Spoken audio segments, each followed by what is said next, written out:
نحمده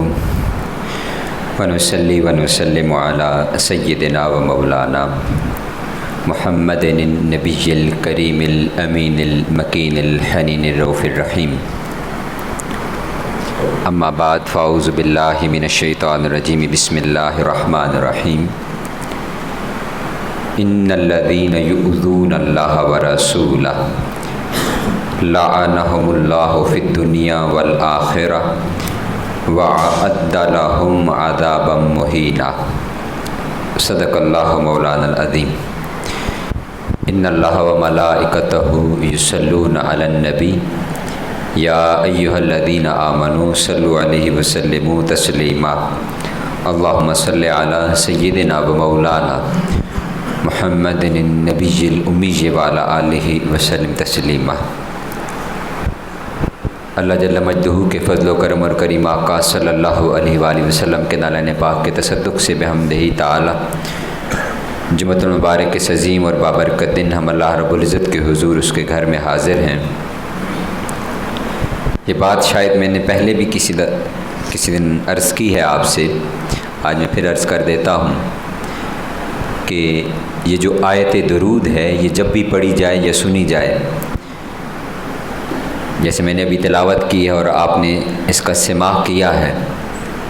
تو یہ آیت درود کے بعد ایک مرتبہ درود پاک پڑھنا یہ ہر شخص پہ واجب ہوتا ہے. تو اس لیے جب بھی یہ آیت مبارکہ سنیں تو خاموش نہ رہا کریں، آقا علیہ السلام کی بارگاہ کے اندر درود پاک لازمی پیش کیا کریں. اور اس حوالے سے ایک اور ضروری گزارش وہ آقا علیہ السلام کی حدیث مبارکہ بھی ہے. حضور نے فرمایا کہ اس شخص نے خاک آلود ہو اس شخص کی ناک جس کے سامنے میرا ذکر ہو اور وہ مجھ پر درود پاک نہ پڑھے. تو تمام دوست بآواز بلند حضور کی بارگاہ کے اندر درود السلام پیش کریں. پڑھیے الصلاۃ والسلام علیک یا سیدی یا رسول اللہ وعلی آلک و اصحابک یا سیدی یا حبیب اللہ. الصلاۃ والسلام علیک یا سیدی یا نبی اللہ وعلی آلک و اصحابک یا سیدی یا نور اللہ. ہم نے جس مضمون کو شروع کیا محرم الحرام کی مناسبت سے، سب سے پہلے واقعہ کربلا کا تاریخی پس منظر اس حوالے سے ہم نے گفتگو کی، پھر امام علی مقام کی شہادت اور شہادت کے بعد سیدہ زینب سلام اللہ علیہا کا کردار، اور پھر یزید لعین کا واقعہ کربلا کے پیش آنے کے بعد اس کی کیا بدبختیاں تھیں، اس کا کیا کردار تھا. پچھلی نشست میں کچھ اس حصے کے اوپر گفتگو ہوئی تھی، تو آج اسی مضمون کو ہم آگے لے کر چلتے ہیں اور اس کو آج ہم مکمل کریں گے، کیونکہ یہ ایک ہی سلسلہ وار پوری سیریز ہے مکمل. تو ہم نے چاہا کہ یہ مضمون مکمل ہو جائے، آپ کے لیے تاریخی حوالے سے ایک ڈاکومنٹ بن جائے گا کہ ہم نے اس کو آغاز سے لے کر انتہا تک اس کو مکمل کیا ہے. سورہ احزاب کی جو آیت مبارکہ میں نے تلاوت کی کہ اللہ رب العزت نے فرمایا کہ بے شک جو لوگ اللہ اور اس کے رسول کو ایذا دیتے ہیں ان پر اللہ کی بھی لعنت ہے، دنیا میں بھی اور آخرت میں بھی. وَأَعَدَّ لَهُمْ عَذَابًا مُهِينًا، اور ان کے لیے اللہ رب العزت نے عذاب مہین تیار کر رکھا ہے. میں نے گزشتہ نشست میں بھی اس پر گفتگو کی تھی، میں صرف آخری حصے پر پھر گفتگو کر کے اور ہم اپنے موضوع کی طرف آ جاتے ہیں. وَأَعَدَّ لَهُمْ عَذَابًا مُهِينًا، کہ ایسے لوگوں کے لیے عذاب مہین تیار کر رکھا ہے. یہ حضور سیدی شیخ الاسلام ڈاکٹر محمد طاہر القادری آپ نے اس مضمون اور اس موقع کے اوپر ارشاد فرمایا کہ بعض اوقات بعض ہمارے ہاں لوگوں کے ذہنوں میں یہ شک پایا جاتا تھا، اور کچھ کہتے تھے کہ یزید پر لعنت نہیں کرنی چاہیے، کچھ کا خیال تھا کہ اس کو کافر نہیں کہنا چاہیے، کچھ کا خیال تھا خاموشی رکھنی چاہیے. بہرحال مسلمان تھا، کلمہ گو تھا، وہ گناہ کبیرہ کا مرتکب ہوا، یعنی کسی انسان کو قتل کرنا گناہ کبیرہ ہے، تو امام علی مقام کو شہید کرنا گویا ایک گناہ کبیرہ عمل تھا اس کا. حضور سیدی شیخ الاسلام نے اس پر ایک مدلل کتاب لکھی، اس کا نام ہے القول المتین فی امر یزید اللعین. یزید بدبخت کے کفر اور اس پر لعنت کا مسئلہ. آغاز آپ نے اس آیت مبارکہ سے کیا ہے اور یہ ثابت کیا ہے کہ اللہ رب العزت نے قرآن مجید کے اندر جو عذاب مہین کا تذکرہ فرمایا ہے، تو عذاب مہین، عذاب کی کئی قسمیں ہیں۔ قرآن مجید میں فرمایا عذاب عظیم بھی فرمایا، کسی جگہ پر عذاب علیم بھی فرمایا، اور پھر کسی جگہ کے اوپر عذاب مہین فرمایا۔ یہ عذاب کی مختلف قسمیں اللہ نے قرآن کے اندر بیان کی ہیں،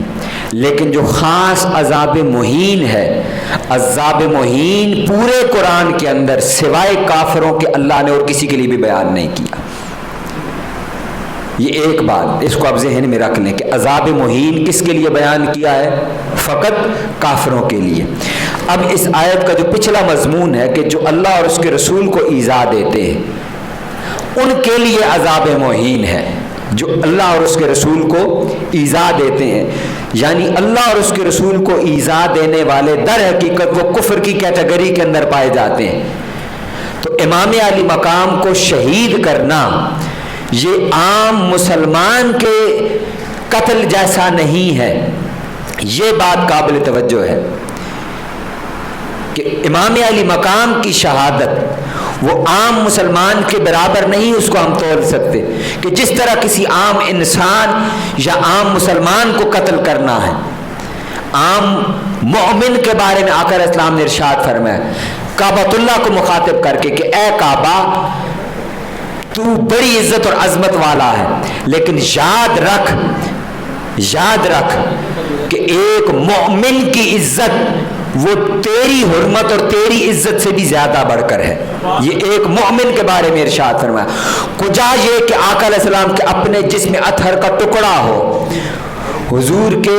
مقدس بدن مبارک کا، حضور کے خون مبارک کا ٹکڑا اور حصہ ہو، اس کو تکلیف دینا اور اس کو شہید کرنا اور اس کو قتل کرنا۔ اب آگے چلیے ایک اور روایت ہے، یہ بھی یزید کی بدبختی کے اندر یہ بات آتی ہے۔ آقا علیہ السلام نے حدیث مبارکہ میں ارشاد فرمایا جس نے اہل مدینہ کو تکلیف دی اللہ پاک اس کو ایسے پگھلائے گا جیسے نمک پگھلایا جاتا ہے۔ دوسری روایت میں ارشاد فرمایا جو شخص اہل مدینہ کو تکلیف دے گا، ایذا دے گا، اللہ اسے ایسے پگھلائے گا جیسے تانبا پگھلایا جاتا ہے۔ یہ تو عام اہل مدینہ کے بارے میں آقا علیہ السلام کا فرمان ہے۔ تو آقا علیہ السلام کا خانوادہ جو اہل مدینہ میں سے بھی ہے اور اہل بیت النبوہ میں سے بھی ہے، ان کو تکلیف دینا، ان کو ایذا دینا براہ راست آقا علیہ السلام کو ایذا دینے کے مترادف ہے۔ تو یزید لعین وہ اس اعتبار کے ساتھ وہ کافر بھی ٹھہرا، اور اس کے کفر کے اوپر میں نے باقی دلیلیں آپ کو پچھلی نشست میں بھی دی کہ اس نے اپنے بدر کے جو کفار اور مشرکین تھے ان کے اوپر اس نے فخر کیا، اور ان کے اوپر فخر کرتے ہوئے اس نے کہا کہ اگر وہ زندہ ہوتے تو دیکھتے آج ہم نے ان کے 2 گنا زیادہ عزت والے لوگوں کو قتل اور شہید کر کے بدلہ لے لیا ہے۔ تو یہ بھی اس کا کلمہ کفر تھا۔ پھر امام علی مقام کو شہید کرنا، خانوادہ نبوت کو تکلیف دینا، ایذا دینا اٹسیلف پھر یہ اس کی بدبختی کے لیے، یہ بھی اس کے کفر کے لیے کافی ہے کہ اس پر لعنت بھی کی جائے۔ اور یہ عام ایسی بات نہیں ہے، حضور سیدی شیخ الاسلام نے 750 صفحات پر مشتمل کتاب مرتب فرمائی، جس میں اول قرآن مجید سے دلائل دے کر ثابت کیا کہ یزید کیوں بدبخت مستحق لعنت بھی ہے اور وہ کافر بھی ہے۔ اور بعد ازاں ائمہ کرام کی تصریحات اس میں درج کی کہ کتنے ہزارہا ائمہ نے یزید کی لعنت، اس پر لعنت کو جائز قرار دیا ہے۔ اب جو بات ہم نے پچھلی نشست کے اندر جہاں پر چھوڑی تھی کہ یزید بدبخت اس نے جب اہل بیت نبوہ آپ کو دمشق میں نے جیسے کہا کہ اس کے لیے رکھنا مشکل ہو گیا تھا، واپس مدینہ بھیجا، اور مدینہ میں پھر جو کوہرام مچا آقا علیہ السلام کے خانوادے کی آمد کے اوپر، بعد ازاں جب اہل مدینہ کو یہ علم ہوا، اہل مدینہ اور اہل مکہ دونوں نے یزید کی بیعت توڑ دی، جنہوں نے کی ہوئی تھی انہوں نے بیعت توڑ دی اس کی، اور یزید کے عمال جو اس کے گورنر تھے ان کو بھی مدینہ اور مکہ میں سے نکال دیا۔ جب یزید کو یہ علم ہوا، اب وہ بدبخت آدمی، یہ اللہ رب العزت کا وہ اس پر میں نے آیت مبارکہ سورہ ال عمران کی پیش کی تھی کہ اللہ رب العزت پھر ڈھیل دیتا ہے کہ انسان ایک بدبختی پر اترے تو پھر وہ مزید ظلم اور بدبختیوں میں دھنستا چلا جاتا ہے۔ شرابی وہ پہلے بھی تھا، اب شراب نوشی میں مزید دھت رہنے لگ گیا تھا اس واقعہ کربلا کے بعد۔ تو جب اسے یہ خبر پہنچی وہ آگ بگولا ہوا، اس نے 20,000 کا لشکر اہل مدینہ پر حملہ کے لیے بھیج دیا، 20,000 کا لشکر۔ اور پھر اس نے کہا کہ لوگوں سے میرے لیے بیعت لو، تو لوگ خوف کے مارے، ڈر کے مارے، جان کی وجہ سے، آپ کے سامنے ہمارے ملک کے بھی حالات میں نے اس پر بھی تبصرہ کیا تھا، اس سے مختلف نہیں ہے کہ لوگ ڈر کے سہم کے کس انداز میں رہتے ہیں۔ یہ ماحول آپ کے سامنے ہے، یہ آپ کو سمجھنا مشکل نہیں ہے کہ کیسے لوگ ڈر کر دب جاتے ہیں۔ یہ پچھلے 2-3 ماہ کے اندر اس کی جھلک آپ نے یہاں پر دیکھ لی ہے کہ آپ حق کے لیے کھڑے ہوں، مخالف طاقتور ہو اور اس کے پاس پوری ریاست کی مشینری ہو اور وہ آپ کے خلاف استعمال کر کے ہر حربہ استعمال کر لیں، نہ آپ کے گھر کے بچے محفوظ رہیں، نہ عزتیں محفوظ رہیں اور نہ اپنی جان محفوظ ہو، تو انسان اپنی عزت، اپنی جان، اپنے بچوں، اپنی اولاد کی حفاظت کی خاطر پھر کیا کرتا ہے؟ جو کرتا ہے وہ آپ کے سامنے ہے کہ خاموش چپ ہو گئے۔ آپ اسی کو محمول کر لیں کہ یزید کا ظلم کس درجے کا، اس نے کیا کیا عمل کیا۔ اب سنیے، یہ بات کرتے ہوئے دل دہل جاتا ہے۔ اس بدبخت نے جب مدینہ پر حملہ کیا، مدینہ پر اپنی فوج کو حکم دیا کہ 3 دن کے لیے تمہارے لیے مدینہ شہر حلال ہے۔ مدینہ شہر حلال، حلال کا معنی یہ ہے کہ جو چاہو تم کر سکتے ہو، جو چاہو۔ وہ بدبخت یزیدی فوج کے لشکری انہوں نے لوٹ مار کی، اور نہ صرف لوٹ مار کی بلکہ 1000 خواتین کی عزت تار تار کی گئی۔ کتب تاریخ کے اندر تسلسل کے ساتھ ایک فگر ملتا ہے، اتنی خواتین کو کم و بیش ان کی عزت تار تار کیا گیا۔ میں اب اس کی تفصیل میں نہیں جانا چاہتا، حیان مجھے شرم آتی ہے کہ میں وہ بات کروں۔ یہ معاملہ اس بدبخت نے کیا، لوگوں کے گھروں کو لوٹا گیا۔ ایک صحابی جو معروف صحابی حضرت ابو سعید خدری رضی اللہ تعالی عنہ، ضعیف العمر تھے، نابینا، آپ مسجد نبوی شریف میں تشریف لے جا رہے تھے، یزیدی لشکریوں نے رستے میں نے یہ جو آپ کو پچھلی نشست میں کہا تھا کہ دمشق کے اندر جو دین نہیں پہنچا تھا، جو دین کا صحیح تصور نہیں پہنچا تھا، وہ اس روایت سے میں نے اخذ کیا اس بات کو کہ نہ ان لوگوں کو خبر کہ آقا علیہ السلام نے اس شہر کی حرمت کیا قرار دی ہے۔ یہاں چونٹی کو مارنا حرام ہے، یہاں سے پتا توڑنا حرام ہے۔ آقا علیہ السلام کے اہل بیت کا قدر و منزلت اور مقام کیا ہے، حضور کے صحابہ کا مقام کیا ہے۔ ان بدبختوں کو جب یہی علم نہیں تھا تو فقط نماز روزہ پڑھ لینے کا نام دین نہیں ہے۔ ان بدبختوں نے حضرت ابو سعید خدری کو رستے میں روکا اور پوچھا کہ کہاں جا رہے ہو؟ آپ نے فرمایا کہ میں مسجد میں نماز کے لیے جا رہا ہوں، مسجد نبوی شریف میں، آقا علیہ السلام کی مسجد میں، جہاں پہ آقا علیہ السلام خود تشریف فرما ہے، اس وقت موجود ہیں۔ ان بدبختوں نے اس صحابی حضرت ابو سعید خدری رضی اللہ تعالیٰ عنہ کو روک لیا، آپ کی داڑھی مبارک کو پکڑ کر کھینچا اور آپ کے چہرے پر تماچے مارے اور آپ کو دوڑایا۔ آپ نے فرمایا گھر کی طرف بھاگ جاؤ، بھاگ جاؤ، یہاں پر مسجد میں نماز نہیں پڑھنی۔ 3 دن تک آقا علیہ السلام کی مسجد کے اندر یزید کی لشکریوں نے اونٹ اور گھوڑے باندھ کے رکھے، اور وہاں پر 3 دن تک مدینہ میں یہ وقت بھی گزرا کہ آقا علیہ السلام کے بعد وہاں پر نہ اذان ہوئی اور نہ نماز ہوئی۔ یہ ہے یزید کی بدبختیاں۔ 10,000 کے قریب افراد کو شہید کیا گیا، 10,000 کے قریب اہل مدینہ کو شہید کیا۔ حضرت سعید بن مسیب رضی اللہ تعالیٰ عنہ بڑے جلیل القدر تابعی، اوائل تابعین میں سے حضرت سعید بن مسیب، وہ فرماتے ہیں کہ جب مسجد کے اندر آنا بند ہو گیا تو میں پاگل اور مجنوں ہونے کی ایکٹنگ انہوں نے کی، اور آپ فرماتے ہیں کہ میں منبر رسول کے اندر چھپ کے بیٹھ گیا تاکہ یہ فوجی جب وہ قریب آئے پکڑنے کے لیے تو انہوں نے ایسا ظاہر کیا کہ جیسے وہ دیوانہ ہے، مجنوں ہے۔ آپ فرماتے ہیں کہ اس حال میں 3 دن مسجد نبوی کے اندر رہا، اور مسجد کے اندر نہ اذان ہوتی تھی نہ نماز ہوتی تھی، لیکن انہوں نے اشارہ کیا اور فرمایا کہ اس حجرہ سے یعنی آقا علیہ السلام کی قبر انور سے 3 دن تک مسلسل 5 وقت نماز کی اذان کی آواز آتی تھی اور نماز کی بھی اذان آتی تھی۔ اس اذان کے بدلے میں میں پھر سعید بن مسیب مسجد کے اندر نماز پڑھا کرتا تھا۔ یہ آقا علیہ السلام کا بعد از وصال کا معجزہ ہے، بعد از وصال کا۔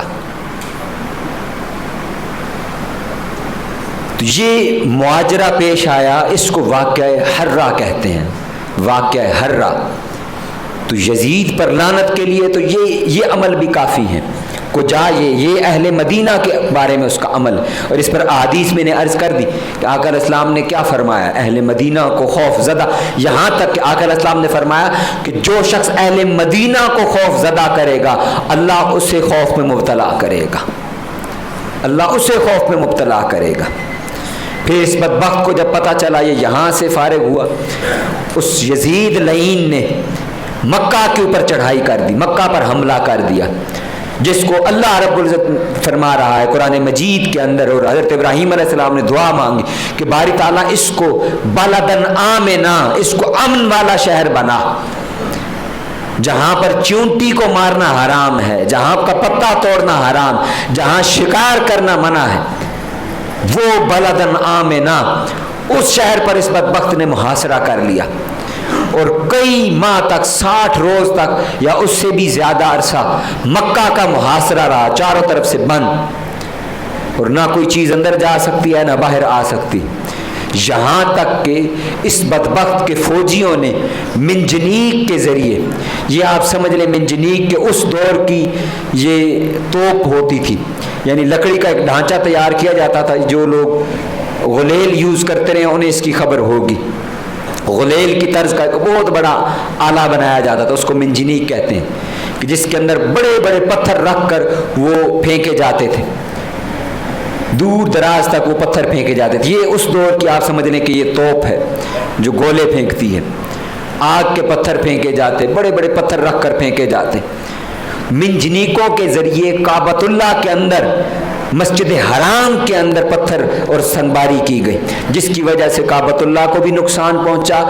اور کعبہ شریف کا جو غلاف ہے وہ بھی جل گیا، کسوہ بھی جل گیا، اس کو بھی آگ لگ گئی۔ حضرت عبداللہ بن زبیر رضی اللہ تعالی عنہ وہاں پر موجود تھے، انہوں نے اپنی خلافت کا اعلان کیا، اور جب مکہ کا محاصرہ تھا اور یہ عمل جاری تھا، اس دوران کے اوپر، اس دورانیے میں یزید بدبخت اس کو کلونج کا یا فالج کا اٹیک ہوا، اور اسی دوران وہ بدبخت واصل جہنم ہو گیا۔ اب وہ لوگ جو کہتے ہیں کہ یزید بدبخت اس نے توبہ کر لی تھی، وہ پشیمان تھا، شرمندہ تھا، اس کے پاس تو توبہ کا وقت ہی نہیں بچا،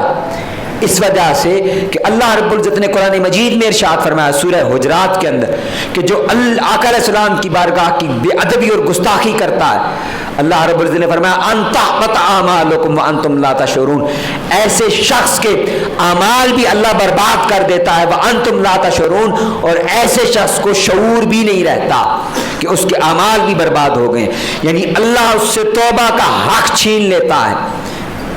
کہ جو آقا علیہ السلام کی بارگاہ کی بے ادبی اور گستاخی کرے۔ اللہ کو یہ بھی گوارا نہیں کہ جس نے یہ بے ادبی اور گستاخی کی ہے اس کو توبہ بھی میسر آئے۔ تو یہاں سے اخذ کرتے ہوئے حضور سیدی شیخ الاسلام آپ فرماتے ہیں کہ وہ بدبخت، اس کی توبہ بھی اللہ نے اس وجہ سے اس کو موقع نہیں دیا، یعنی اس کی موت اس وقت ہوئی جب اس کے حکم پر مکہ پر حملہ کیا جا چکا تھا اور مکہ پر سنگباری ہو رہی تھی اور کعبۃ اللہ کا غلاف جل رہا تھا۔ اس حال میں یزید بدبخت اس دنیا سے گیا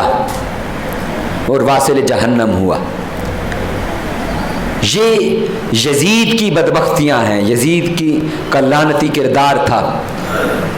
اور اس حال میں جب وہ فوت ہوا تو اس وجہ سے کہا جاتا ہے کہ یزید مستحق کے لعنت بھی ہے اور یزید بدبخت۔ میں نے جیسے کہ عرض کیا کہ ہمارا موقف حضور سیدی شیخ الاسلام کا ڈاکٹر محمد طاہر القادری آپ کا موقف یہی ہے کہ ہم اس کے کفر کے موقف کے بھی قائل ہیں کہ ہم اس کو مسلمان اور مومن بھی نہیں سمجھتے، مستحق لعنت تو وہ ہے ہی ہے۔ اس وجہ سے پھر اس کے بعد حضرت عبداللہ بن زبیر رضی اللہ تعالی عنہ آپ نے خلافت کا اعلان کیا، مکہ میں اور مدینہ میں آپ کی بیعت کی گئی اور دمشق تک کے لوگوں کو خبر ہوئی۔ بعد ازاں یزید کا بیٹا وہ تخت نشین ہوا، لیکن وہ خود یزید پر لعنت کرتے ہوئے، یعنی اپنے باپ پر لعنت کرتے ہوئے، وہ بھی تخت کو اس نے چھوڑ دیا اور اس نے کہا میں لعنت بھیجتا ہوں ایسے تخت پر جس کی وجہ سے میرے باپ نے خانوادہ نبوت صلی اللہ علیہ وسلم کو نقصان پہنچایا، ان کو اذیت دی اور ان کو شہید کیا۔ یہ ایک مضمون حاضرین گرامی قدر یہاں پر ہم نے مکمل کیا، اور وہ تھا یزید کے حوالے سے اور واقعہ کربلا کے تناظر کے اندر یزید کا جو کردار تھا۔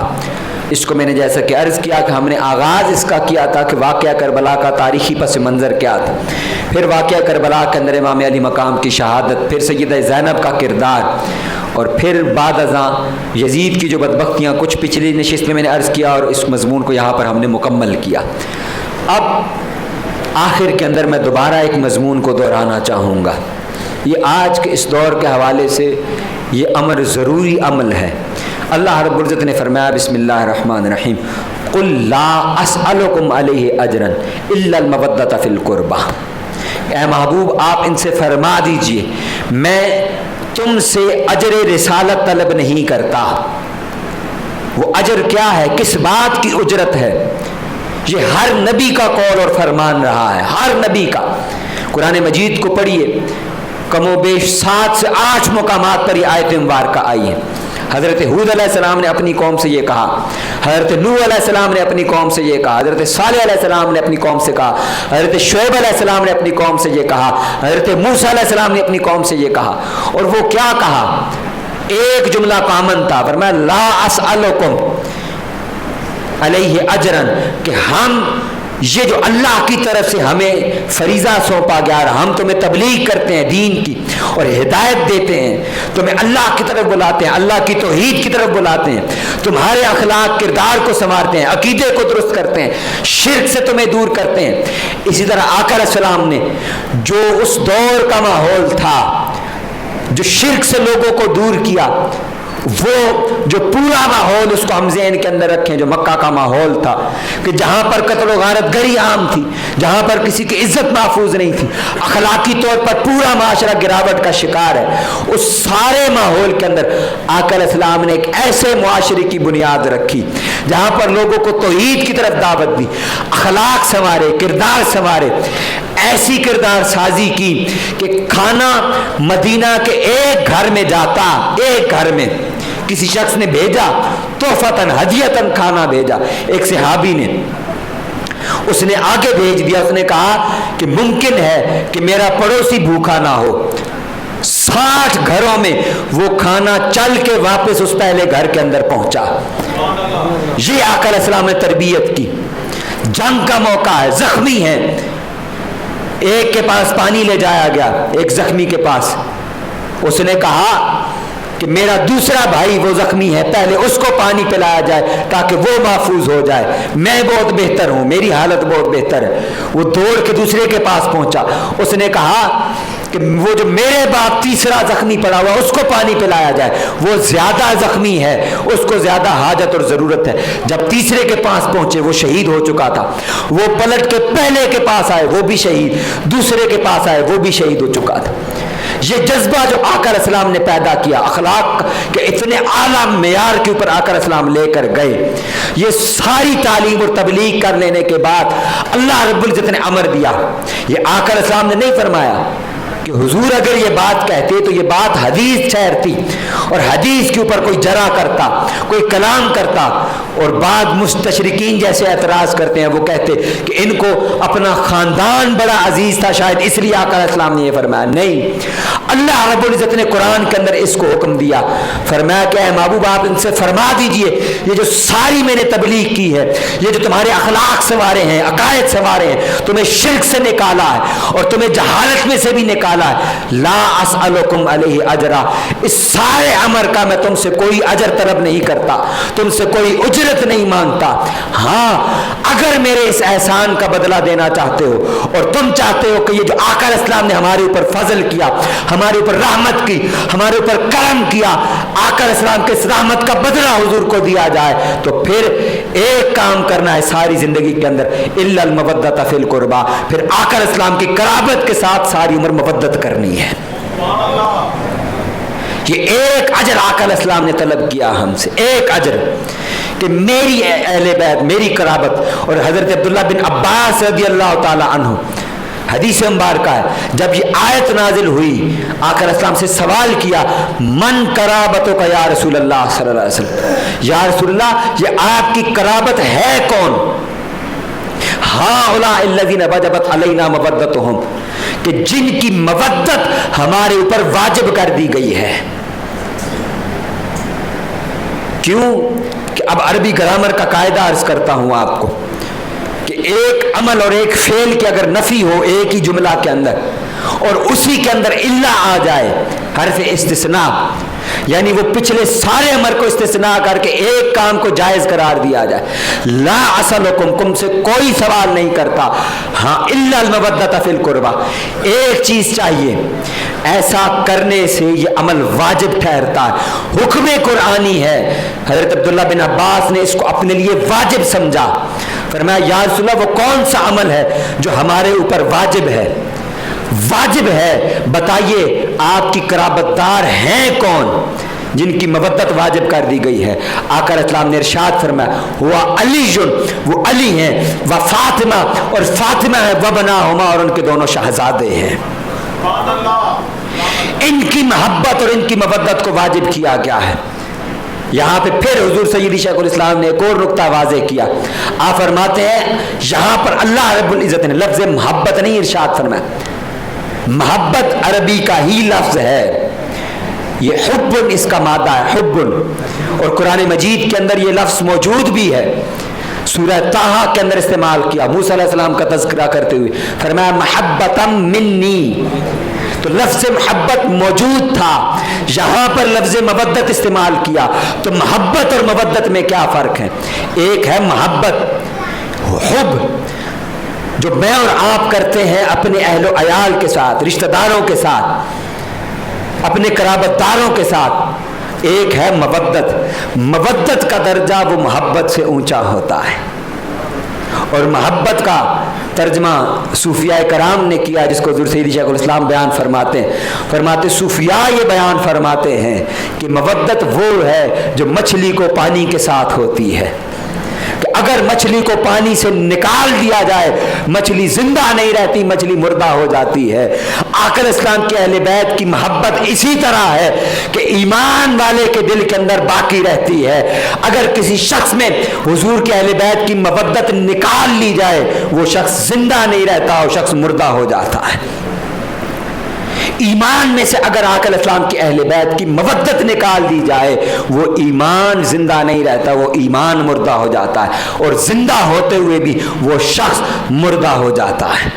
یہ اہمیت ہے آقا علیہ السلام کی اہل بیت کی قرابت کی، محبت اور مودت کی، یہ اہمیت ہے آپ کے تذکرہ کی،